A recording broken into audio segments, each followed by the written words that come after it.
Warmest greetings to all members of FIT North America. Thank you to Alan Melby and the team in FIT North America for coming up with this wonderful idea of a webinar on this inaugural UN-recognized International Translation Day.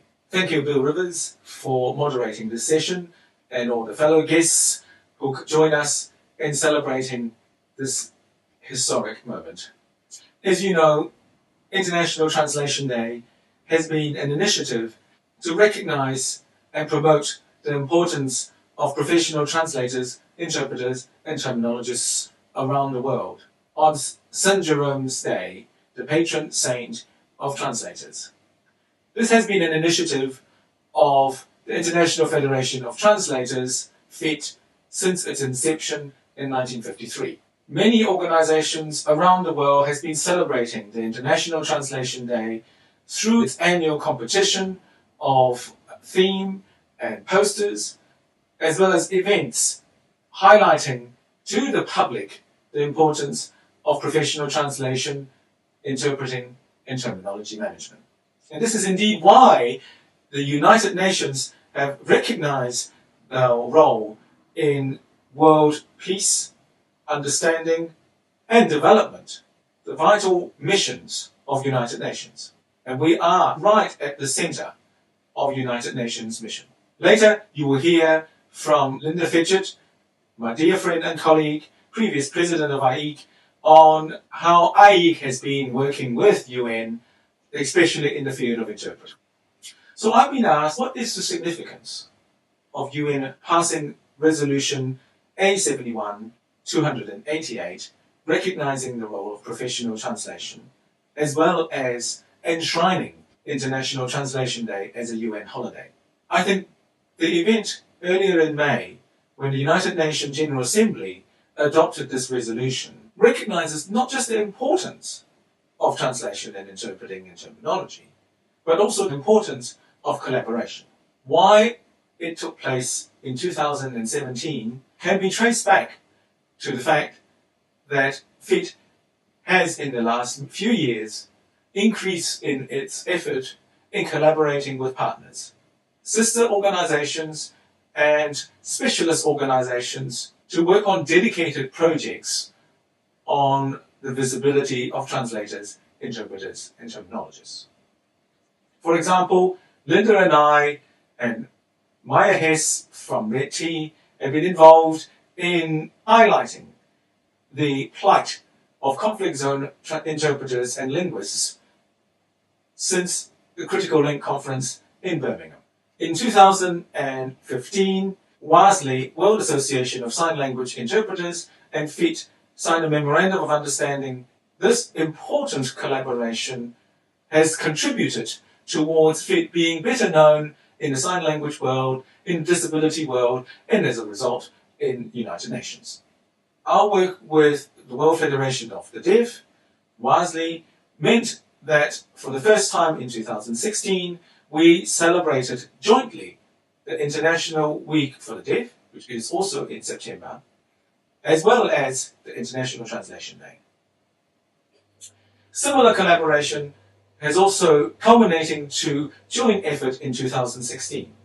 In particular, our work with the European Commission, the Director General in Translation and Director General in Interpreting, meant that we are co-celebrating the European Day of Languages 2 days before the International Translation Day. All of this had benefited all the different organizations in increasing our visibility, allowing the UN to see that it is important to finally celebrate the importance of translation, interpreting, and terminology. For those of you who were not in Brisbane, I proudly proclaim that UNESCO will be celebrating the International Translation Day in conjunction with the International Day of Universal Access. It is through the collaborative effort that you have heard so far that allows our profession to be recognized. This year's theme is translation and diversity, and you can see from the poster that it also includes sign language greetings, and in keywords in indigenous languages. These highlights the importance of collaboration and preview the UN International Year of Indigenous Languages in 2019.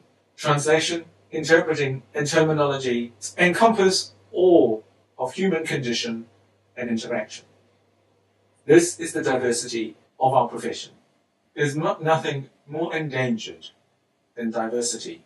The echo chamber effect and the conformational bias that increasing automations and algorithm brings makes it all the more important that minority languages, diverse views are allowed to flourish. This is the spirit of United Nations, and this is also the spirit of FIT. Of course, I'm very proud to see International Translation Day being recognized during my tenure as FIT President. But make no mistake, this achievement cannot be achieved by one individual alone. Here, I must thank everyone who has been promoting International Translation Day through the ages, who have given us the cumulative effect that in combination with all the visible results of our international collaboration that caught the attention of the United Nations. So let us translate this momentum into policy, into positive action that will not only protect the interests of translators and interpreters and terminologists in member states of FIT, or just in the rich world, but rather around the world. Promoting the importance of multilingualism, promoting the importance of training professional translators, interpreters, and terminologists in national and international security and prosperity. I wish you a fantastically diverse International Translation Day. Thank you. Hello, and welcome to the FIT North America, FIT International, and American Translators Association webinar to celebrate the first UN International Translators Day. The official day is September 30th, but this year will be September 28th. My name is Bill Rivers. I am the Executive Director of the Joint National Committee for Languages and the National Council for Languages and International Studies. In that role, I work in Washington, D.C. to advocate on behalf of all things language to the United States government. And that does include, of course, the role of translators and interpreters, language professionals of all kinds, terminologists, computational linguists, and so on, in all of the various things they do in the national economy and in the world at large. Today's theme is translation, interpretation, and diversity. A colleague of mine, Hans Fenstermacher, once said language is the oil of the 21st century, and perhaps that's not the best analogy, but we are the energy of the 21st century. We are absolutely vital to the functioning of the world economy, to global diplomacy, global security, to social justice worldwide. And we're going to talk about that through the lens of language access and human rights with a very distinguished international panel. It includes Linda Fitchett, who's the immediate past president of IEC, the International Association of Conference Interpreters. She's also on the advisory board of Red T, which is an international nonprofit that is very much active in recognizing the role that interpreters and translators play in conflict zones and finding ways to give them that recognition and to protect them. We have Chantal Gagnon, who's an associate professor of translation and interpreting at the Université de Montréal. She is also a certified translator. Her research and teaching on translation includes theory, work on the intersection of power dynamics, language ideology and language policy, and language rights and language access. And Giovanna Carriero-Contreras, who is a former staff interpreter at J.D. Edwards, an Italian translator and interpreter who about 15 years ago started her own company in Denver, Colorado, Chesco Linguistics, and who is very much active in the American standards work and of ASTM Committee F43 and International Standards Organization Committee TC37 SC5 on translation and interpreting. We must really stop and recognize the incredible role that FIT and its coalition partners played in advocating the adoption of the UN resolution, the vision of FIT, and the personal work performed by Henry Liu, the immediate past president. As I said, our theme of language and diversity, translation, interpretation, diversity, and language access, we come at this from a diverse set of perspectives. We have conference interpreters. We have practitioners, researchers, advocates,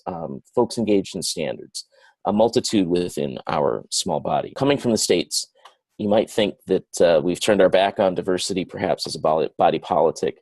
But in point of fact, while diversity is perhaps under strain in liberal democracy, it's not going away. We can't, take our collective chairs down to the edge of the sea until a tide not to turn. But tomorrow morning, we'll still have more than 350 languages spoken in the United States, for example. So diversity, while it is under strain, while it is under active attack elsewhere, and we will talk about the dangers presented to language professionals in conflict zones, it's still fundamental to what we do.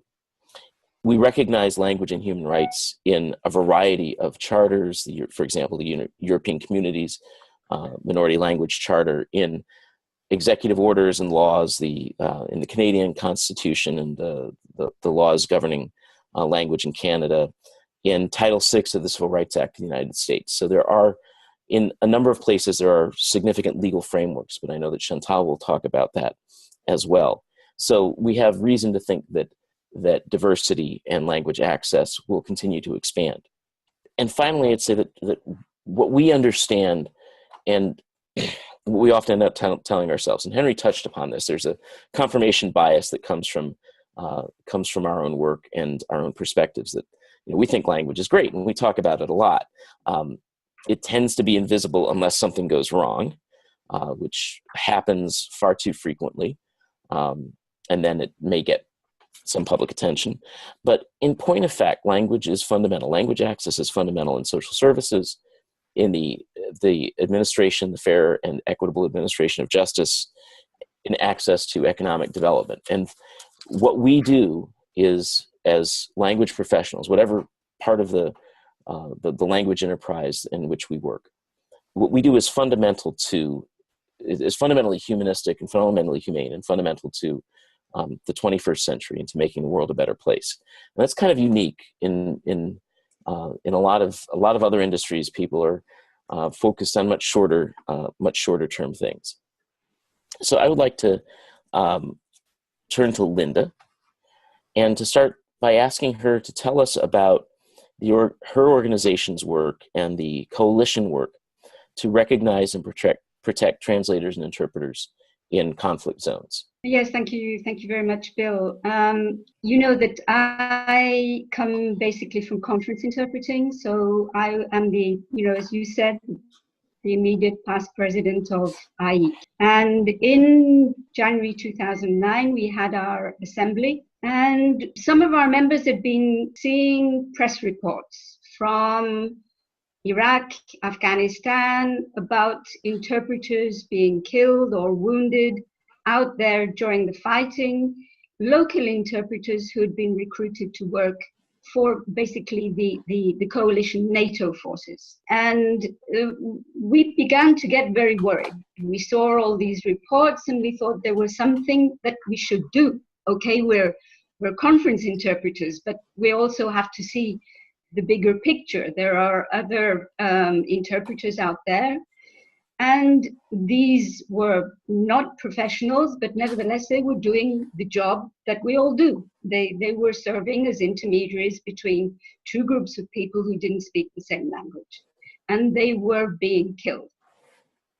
So we were thinking that we had to do something. So first, obviously, we created a group. What does one do? One always creates a group. And we created, therefore, our conflict zone group. And we started to think about how we could raise awareness about the problem.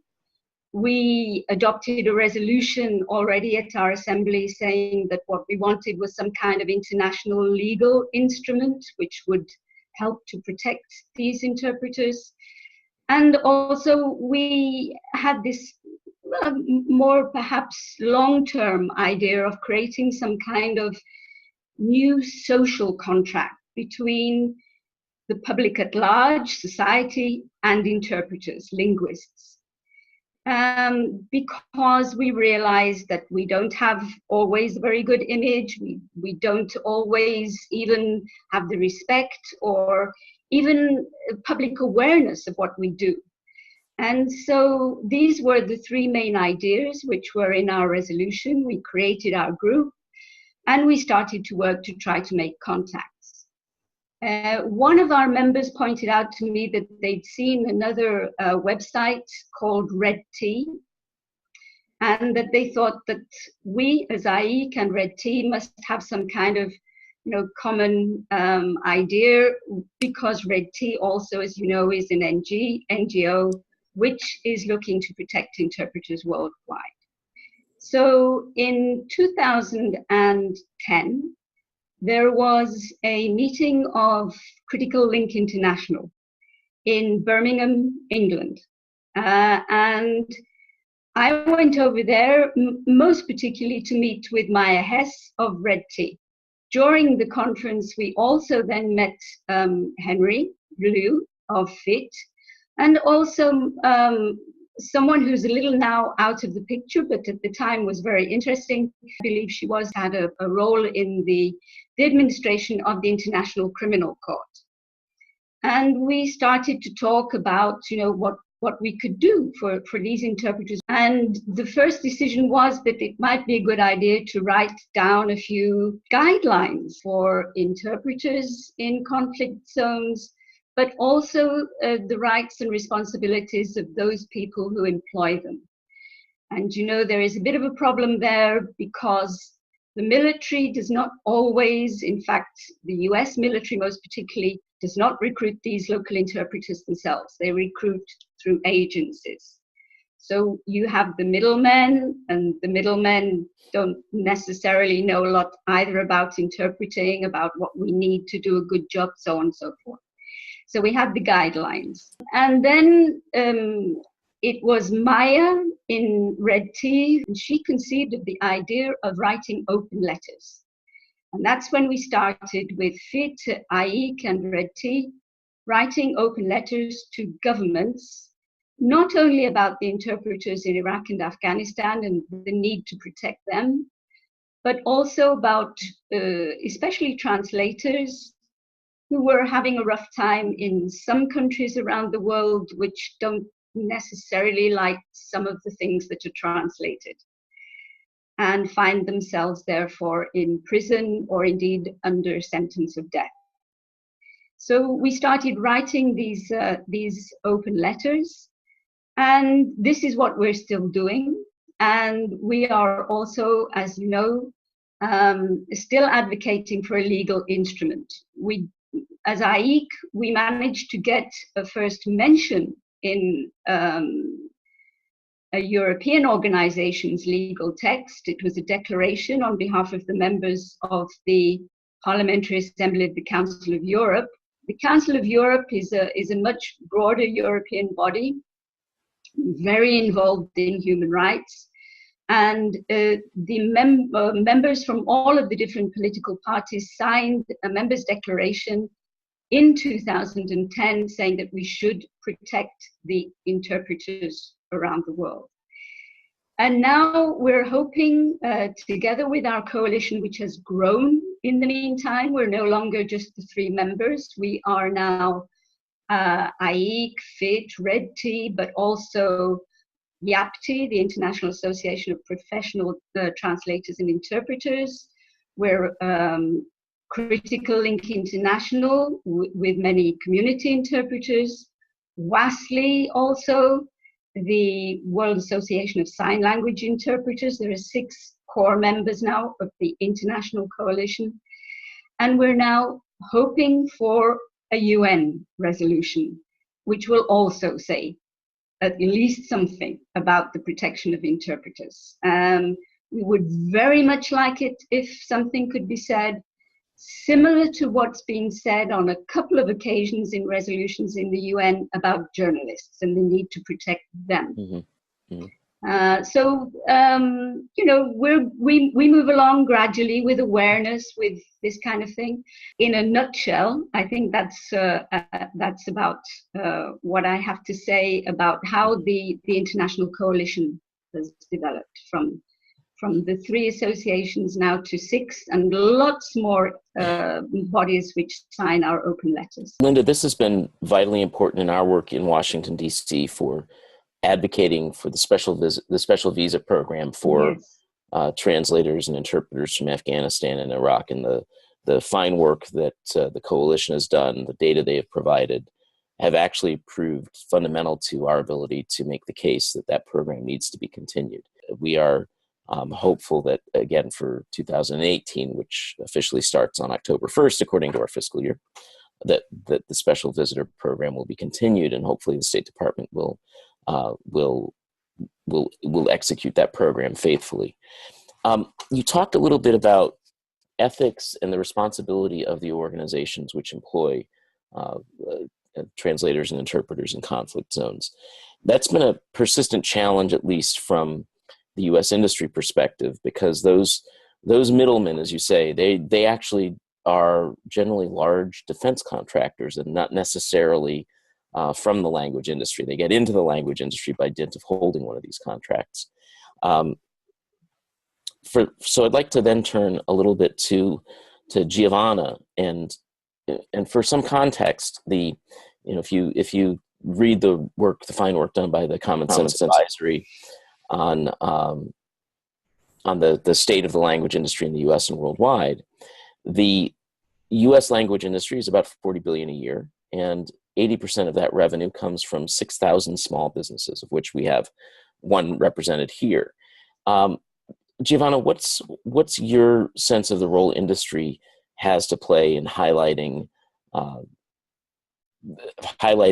this issue that Linda, that Maya Hess, who couldn't join us, she was unfortunately unable to join us for this seminar, the issue of conflict interpreters, from standards, from promotion, from awareness raising. What's your sense of that? First of all, I totally agree with all the challenges and the issues and the problems that still await us to get solved that Linda just highlighted. And the fact that years ago, interpreting in conflict zones was featured by Interpret America. And I do remember that there were a lot of conversation that were going on around who is training these interpreters and what is the framework, the professional framework that are given. And also what is fair, what is not fair. More than anywhere else, interpreters that work in these situations expose their lives. And depending on whether these interpreters are locally hired or contracted, or they actually come with the troops, they actually follow a different destiny. Because usually some are taken care of and some others are left behind. So there is anything and everything out there that is happening for interpreting and interpreters in conflict zones. At the moment, my experience and the way I look at things evolving here in the United States, there is a huge social support for these interpreters. From anywhere and everywhere, there is a request and support for granting rights to these interpreters to be welcomed in the countries for whom they served. And some go through faster than others, some are waiting for a long time. But I really think that there is still a long way to go to build a support network to make sure that they have all the resources possible, even to continue with that profession if they choose in completely different contexts. But we still need to provide the support for a professional development here. We know there's a human capital crisis in translation and interpreting, certainly in the United States, and we know we simply don't have enough qualified people for whatever kind of translation interpreting we're talking about. That one very small sliver of a silver lining is that there is a pathway for folks to make a living with that skill that they've acquired at great personal risk. I want to just shift gears slightly, Gia, but remaining for one last bit on the subject of conflict interpreting. You have an important role as the chair of the U.S. Technical Advisory Group, the Mirror Committee to ISO Technical Committee 37, Subcommittee 5 on Translation and Interpreting. Is there a role for ISO, given the work of IEC and Red T and this fine coalition in developing best practices? ISO is a powerful international brand, and industrial standards, industries pay attention to industrial standards, and they get cited in tenders and in contracts and things like that. Is that not a lever by which some of these large defense contractors, US and European and British and Canadian, et cetera, that are hiring these conflict zone interpreters, isn't that a lever we could use? I think so. And like Linda just proved us before, when big organizations come together, there is a lot of advocacy that takes place. Nobody can do anything alone. This is the analogy that I use for interpreters.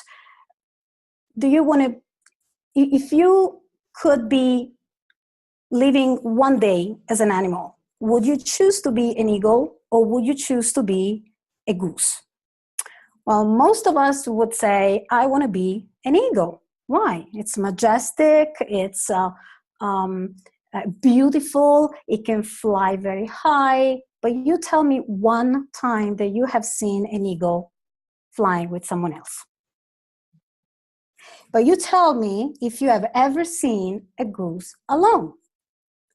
Why do I mention all of this? Because I have an entire philosophy behind this analogy, but the reality is that we can only make this work in our profession as long as we continue advocacy together, as long as we appeal to the professionalism in the professionals to do the right thing. Now, in our industry, where regulation is really low, there is a huge impact given by the law of the dollar, or the money, or the currency. There are financial interests that play a big role. So to go back to the role of ISO, yes, indeed. There is a huge role that such an organization can play, especially at the regulatory level. Because as long as the so many businesses, medium, small, and large, still reach out to unqualified bilinguals, there is work taken away from the true professionals that could really have a very fair and rich profession in this field. Now, we are having this conversation to honor the International Translation Day. So this is all about inspiring. This is a beautiful profession, whether you are an interpreter or a translator or a terminologist. This is a very gratifying profession for all those that really want to do it correctly and appropriately. There is a lot of work to be done. Organizations such as ISO, IEC, Red T still can get together to continue this conversation and promote the professional identity, the professional development, and the career path that these professions can open, because our professions are not stagnant. They're very dynamic. They evolve with the needs, they evolve with the technology, they evolve with the new career paths that are open to us. And so the opportunities out there are countless. But I think that we should not forget that when the military go off to somewhere like Iraq and Afghanistan, they need thousands of linguists. And thousands were hired in Iraq and Afghanistan. The big majority of them, of course, by the biggest troop numbers, and that was the USA. And they hire people who are doing a job. I have been often taken to task for calling them interpreters, because people have said to me, this denigrates the profession of interpreter, because these are not people who have learned our profession. And also, most particularly, they don't necessarily know a lot about our rules, our ethics, this kind of thing, which was why we produced the guidelines in the first place. But I am not sure that ISO can really legislate for this kind of group of interpreters. I think that is maybe beyond the scope of ISO, at least for the moment, unless maybe Giovanna does not agree, but I'm not sure that ISO can take that up at the moment. So Giovanna, just a second, because I want to get to Chantal in a minute, and I think we'll come back to this point. Yeah. Chantal, is it easier to guarantee language access rights in countries that have official policies, official language policies? What is your perspective on that? And we will come back, I think, to the issue of interpreters and translators serving under duress or under difficult conditions in a little bit. It should be easier. Henry, in his presentation, was saying how minority languages should flourish, and translation and interpretation should help with that. In a bilingual or multilingual institution, there are dominant languages, and those are well taken care of, if I can use those words. But true minority languages are not catered for. In my context, in the Canadian context, you'll have guaranteed rights for francophones and anglophones, and even then, inequality subsides for francophones and even sometimes for anglophones, depending on where you are in the country. But if you take minority languages like Aboriginal languages, and it shouldn't be that way, but there's no services for Aboriginals who should have them. They've been there for the longest time, and they have some great languages, but there's no translation services. There's no terminology. We're really strong in Canada with terminology. There's no terminology. And that's not even talking about immigrants who come in and need some services. There is interpretation, but bilingual and multilingual countries have the know-how and infrastructure in place, but they use it only for the dominant languages. And we need symbols like a translation day or the UN resolution to remind us that translation is important and interpretation is important for all, not only the dominant languages.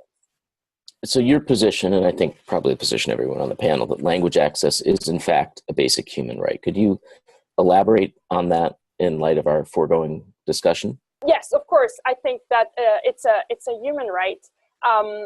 And it's really, really important because if you want democracy to flourish, if you want people to really get involved in the society, you need them to understand what is going on. As I said, the problem is that there are power struggles going on between some languages that are more dominant than others, and it's difficult to get that access. But it is a right to understand, to have access to some services. The legal services usually are well catered for, or they tend to be. Help, depending on where you are. Sometimes there are some services, but it shouldn't be the way it is, that people have to beg and people have to look for these services. They should be readily available, and they're not enough. So I want to shift to Giovanna and ask for a follow-up, because language access in the United States has evolved very rapidly in the last, I would say, 17 years, since the promulgation of Executive Order 13166 by President Clinton. Can you just give a thumbnail of where you see us, Giovanna, and if there are lessons that we can take from the U.S. experience, as a reminder, under Title VI of the Civil Rights Act of 1964, which itself clarifies the 14th Amendment to the U.S. Constitution, which requires equal treatment before the law. If you don't speak English, you are guaranteed, in principle, guaranteed access to any social service, in fact, any service that receives any federal funding. That works out unevenly based on location, language, client awareness, as it were, client education being, one of those evergreen challenges. But Giovanna, do you have because I know you think a lot about this, do you have a sense of where we're going in the next few years, and relate that to, I think the fact that, as I mentioned before, we have a tremendous human capital problem in translation and interpreting in the United States. There's something like 3,000 instances of certified medical interpreters, primarily in Spanish. There are more than 350 languages spoken in the United States. We simply do not have enough qualified people, trained people, those who end up starting a career in community medical interpreting, often even court interpreting in the U.S., typically enter that without any training whatsoever. And I know Giovanna works very hard on ameliorating that. Language access and advocacy for language access has been pivotal in the last 20, 30 years in the United States. Now, regardless of the political climate, that really remains at the center of a lot of conversations nowadays.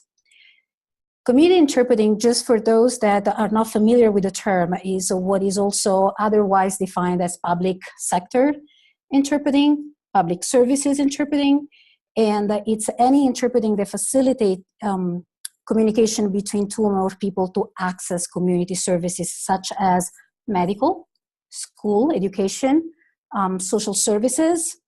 And it does not matter how you look at interpreting. Interpreting, to cite one of my biggest mentors, Marjorie Bancroft, is really about giving voice to voiceless. And so whether you speak French or you speak English or you speak an Aboriginal language, an indigenous language here in the United States, it is the right of every single individual to be able to express himself, herself, to be understood and to convey, to communicate, in other words. So I believe that the United States has done a lot of progress in community interpreting. Australia was also another country that had a lot of progress in this area. And it is also been recognized at the ISO level, where the standards have been issued when the standards 18841 was finally published. And that is the standards on community interpreting. There is a lot of work to be done because sometimes we still work in silos. So all the progress that we can achieve and reach in some areas are not basically transferred everywhere else. One example, there are wonderful examples in the United States of training for indigenous languages. This is a model that could be replicated. Now, maybe I'm a dreamer, maybe, yes, I can be a dreamer. But I want to inspire people to think that we do have resources out there that we can replicate in order to produce better results. To go back to ISO, to go back to standards, to go back to what we call interpreter or not interpreter in conflict zones, and what side that interpreter or that bilingual person works on. Interpreting really is about transferring a message from one side to another.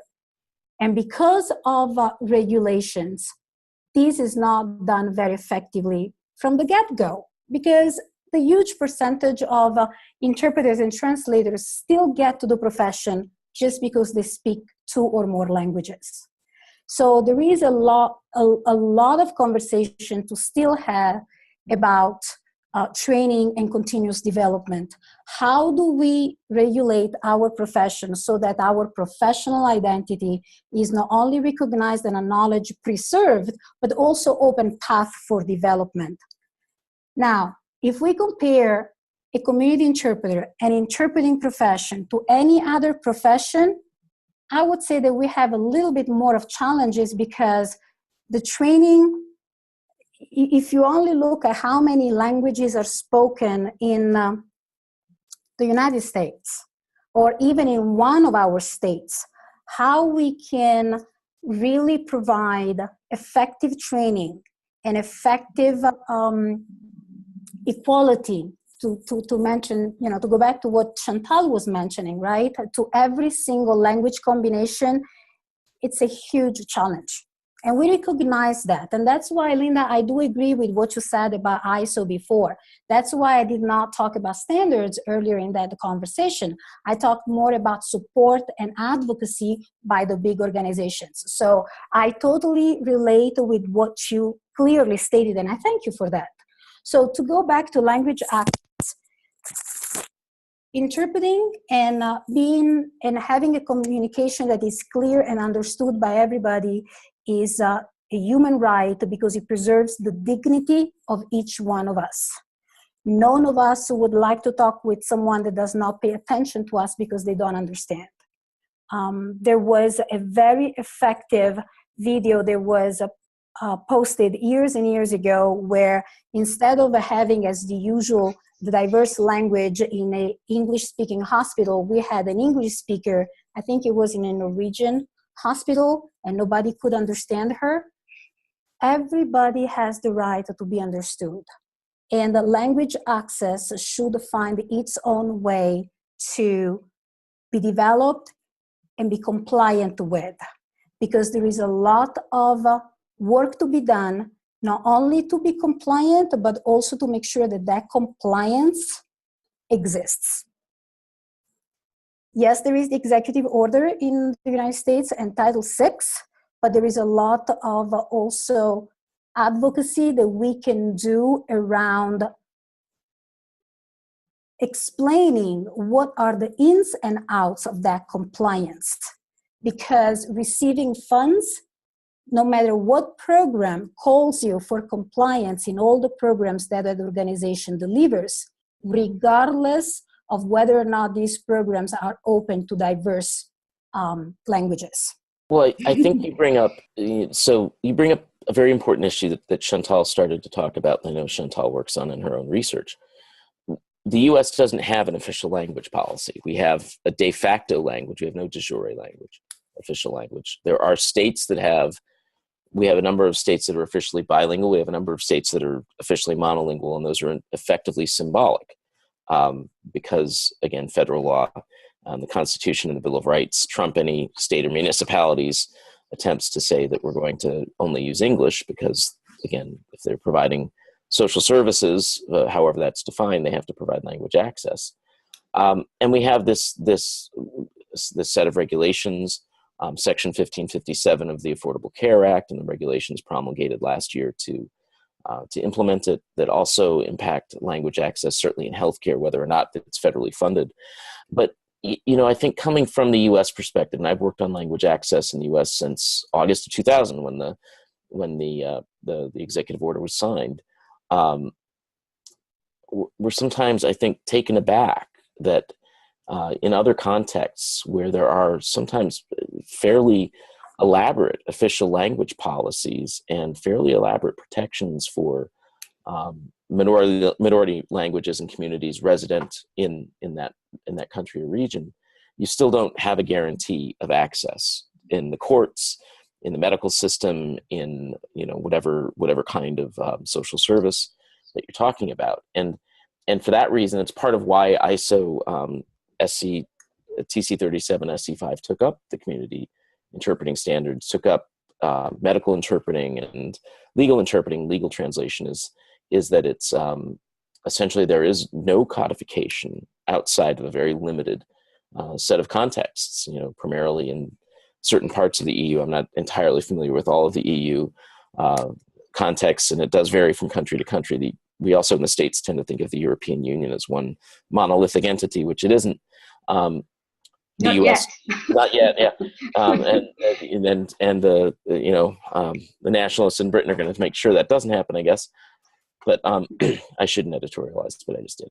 That Canada has a set of policies, the U.S., Australia, New Zealand, and there's a strain running through there of primarily Anglophone with one officially bilingual country, but common law and so on, and liberal Western democracies, whatever you want to call it. But I think there's a growing recognition worldwide of language access as a fundamental human right. And it's compounded by incredible migration pressures, not just the refugee crises that are affecting the Middle East or Sub-Saharan Africa or Burma now, but large internal migrations within countries that are really upending the linguistic landscapes of entire countries, entire multinational regions, and posing real challenges of language access. And so, as we look forward, International Translation Day, and as I said, the fundamental humane nature of what we do as a profession, there's still a lot of work to be done. I don't want to sound negative, but there's still a lot of work to be done. So this comes back to Chantal and your question, the question that we posed to you about whether having an official language regime makes it easier to ensure language access or not, in that perspective. But do you have a sense of how that is playing out in the developing world? When there is a demand for language access, it's not necessarily easy to understand what the needs are.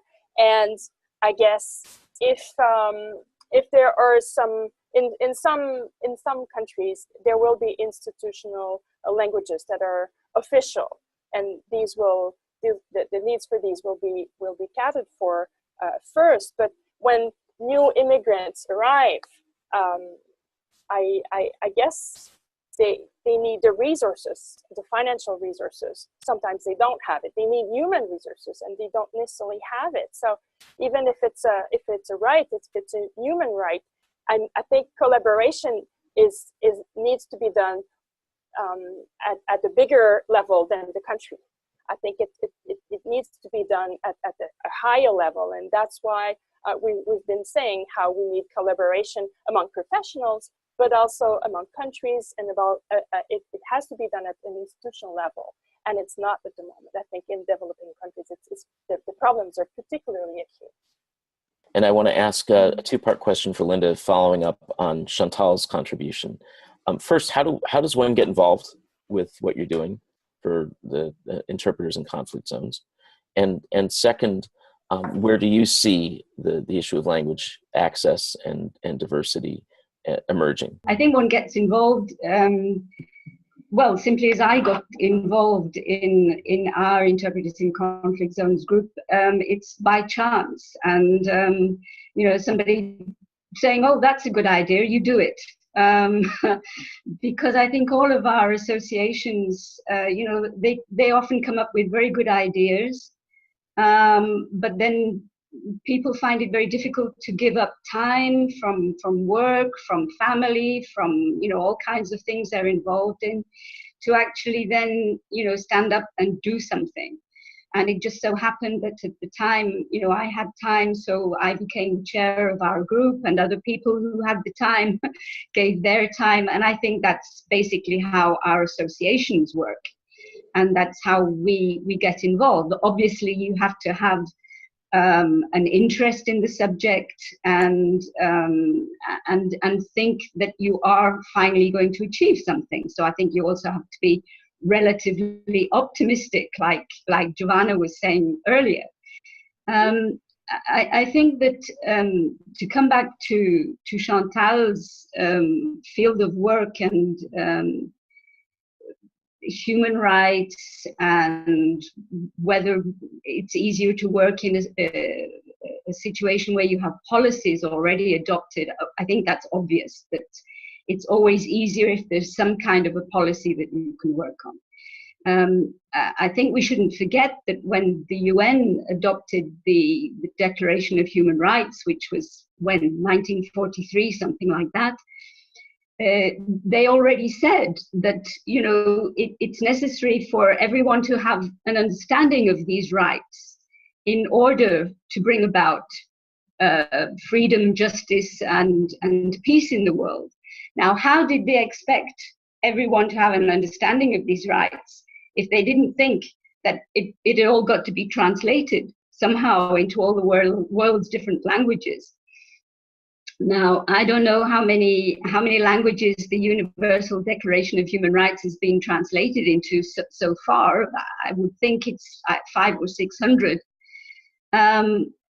And I think that is the kind of thing that we've been building on for years. We've been trying to bring translation into human rights, trying to spread the word, saying, it's not just the few who have rights, that everyone has rights. We have responsibilities as well. And I know that the EU is still not a perfect organization, far from it. But with all our different countries, occasionally we do something right, and we did adopt legislation in the European Union, and European legislation has to be then transposed into national legislation.